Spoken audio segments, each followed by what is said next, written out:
Okay, now I want to go through some equations. The first one is for constant velocity. First equations I'll do are for constant velocity, and this is just a review what I did in the previous video.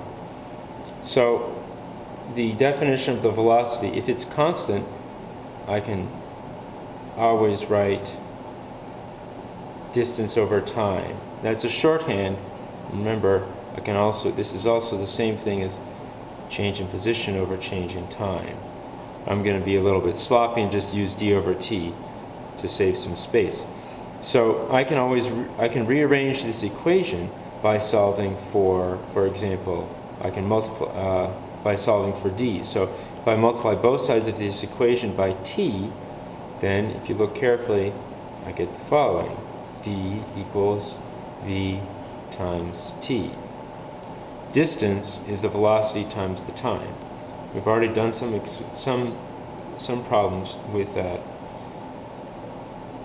Anyway, there's another thing. So if you're given a velocity and given the time, you can use this equation to find the distance. Now, if you are given the time, if you're given the velocity and distance, but you don't know the time, and you want to find out what the time is, then you can rearrange it again. What you do is you divide both sides of this equation by v. In that case, you get t equals d over v. So the time is equal to the distance divided by the velocity. These are all valid equations in the case when you have a constant velocity.